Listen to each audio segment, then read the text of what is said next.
Hey guys, this is actually Am, and I am here to give you that part two of my delivery story. Let you know what happened with me.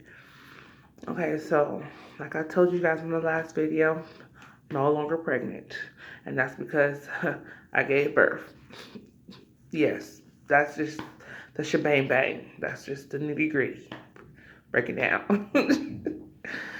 Anyways, um, where to begin? I'm gonna give you the setup so you know when I'm talking, you know exactly time frames. So you guys know I go to school from Monday through Thursday. I have all my doctor's appointments set up on Friday.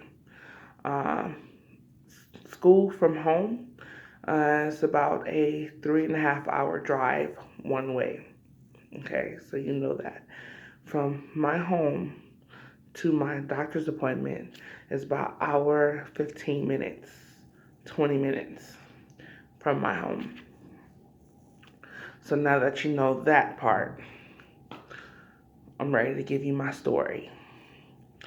Okay, so I was at school, being a good kid, doing what a good kid doing their work, paying attention in class, and I started feeling a little cramp. It wasn't a period cramp. It wasn't a bad cramp. It was just weird. Like, that was weird. You know, when you read up on these things, they tell you, oh, if it's not a strong cramp or whatever, it's normal to have little bits of cramping, as long as it's not, consistent, as long as it's not painful, it's normal to have cramps. So, it was normal, right? And so I was like, okay, all right, whatever. Chug it off doing my work.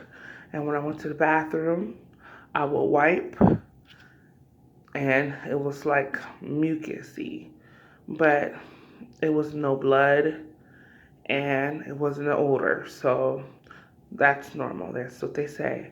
When you have blood, when there's no blood and no odor, it's normal to have a little bit of mucus come out. So, shabam. Normal, right? Yes, I thought the same thing. Then I commenced to driving home, my 3.5 hour, 4 hour drive. Um, and I felt that little weirdness again. I'm like, okay, my baby is getting a little irritated with me. I have not eaten yet, so let me eat something. It's been a full day, So I ate some yummy church's chicken. I remember because, man, that fried okra was the business. I don't even remember eating chicken. I remember eating the fried okra though. Bomb.com.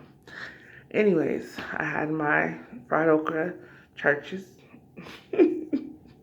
And I continued driving home. Everything was good. Everything was normal.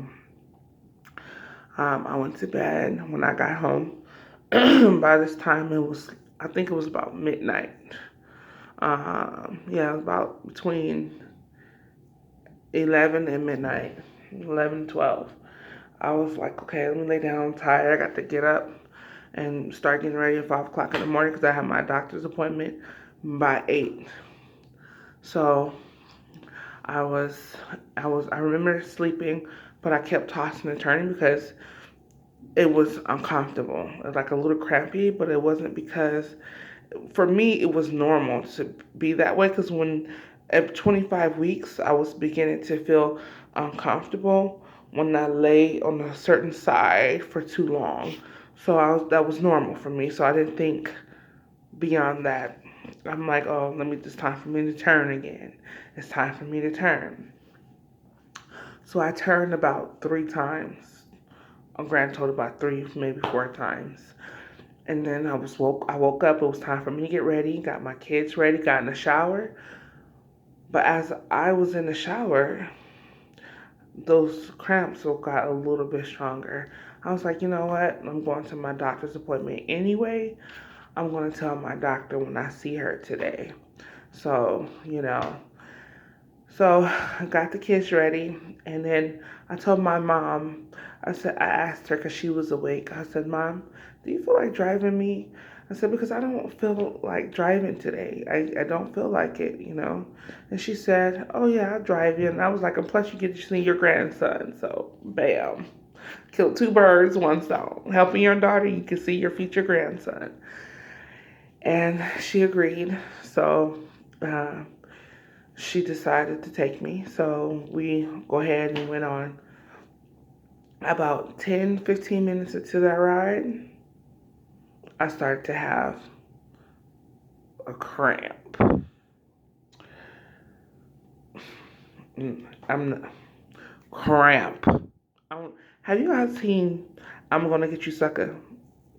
I'm going to get you sucker. When she said, "Well, are you possessed or something?" She turned to him and was like, "No, cramps." That was me. I was having cramps. It was like, what the hell is this? I break. I don't know what this was. It was a cramp. And so I was like, Mom. So it stopped. I was like, "Whoo, Mama." That hurt it. She was like, "What happened?" I was like, "It was a bad cramp." And then commenced driving again. We continued driving, and it happened again. Whew, whew, ah, whew, whew, what was that? Ah, this is weird. And I started moving shifting from side to side in my seat. Like, this is weird. I said, Mom, something told me to tell my mom. I said, Mom, next time this happens, just look at the time. And she said, okay. So I started screaming, and then I stopped. Started screaming again, and then I stopped. And started screaming again, and then I stopped. She said, Amber, you're screaming about every minute for like 30 seconds. I was like, what?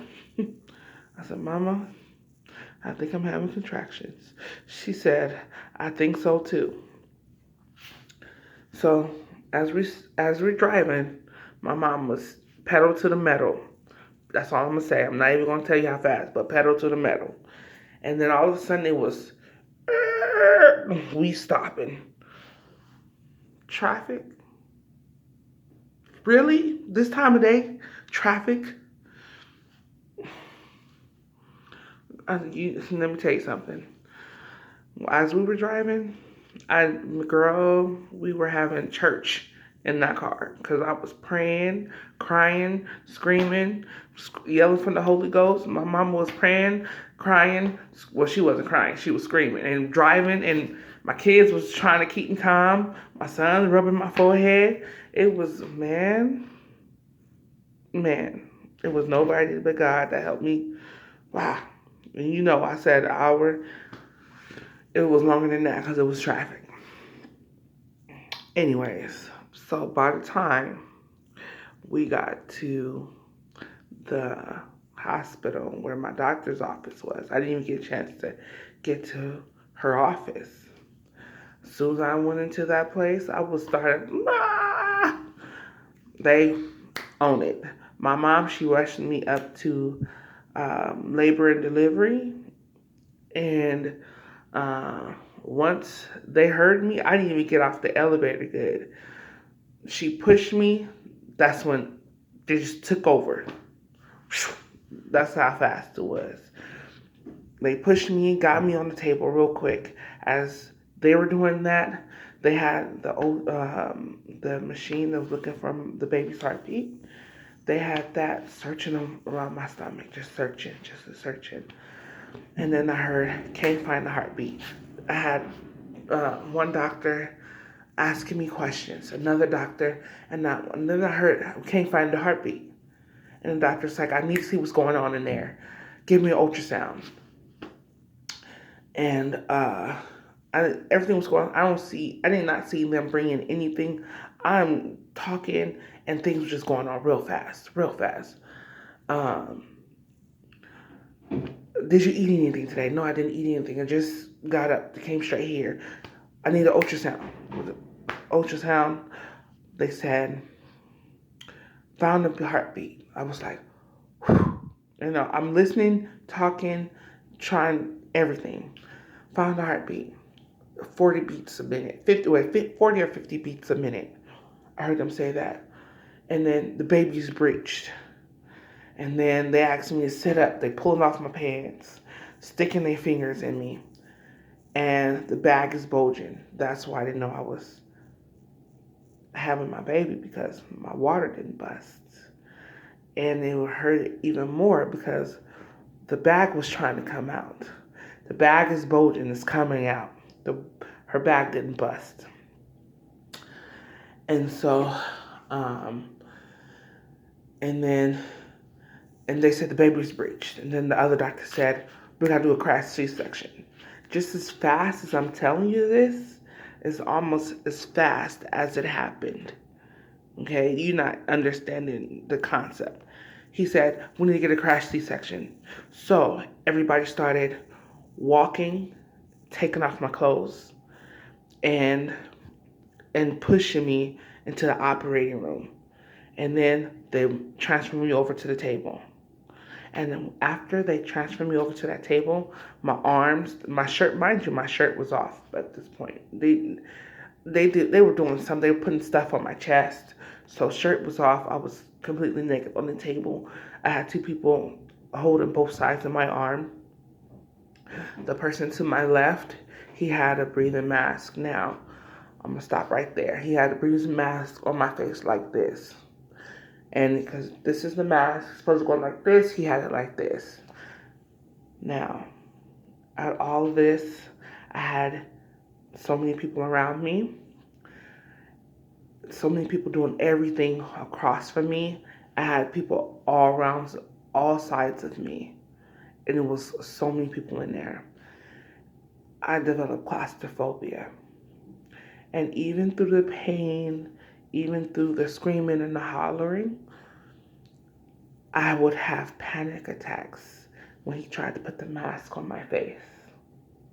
That's how bad it was. Like, even though I know oxygen is supposed to help you breathe, I felt like it cut off all air to my body. That's how deep it was. People say, oh, stuff like that is mental. It felt all too real. And you could not tell my body that I could not breathe. I could breathe. You couldn't. Even though I was having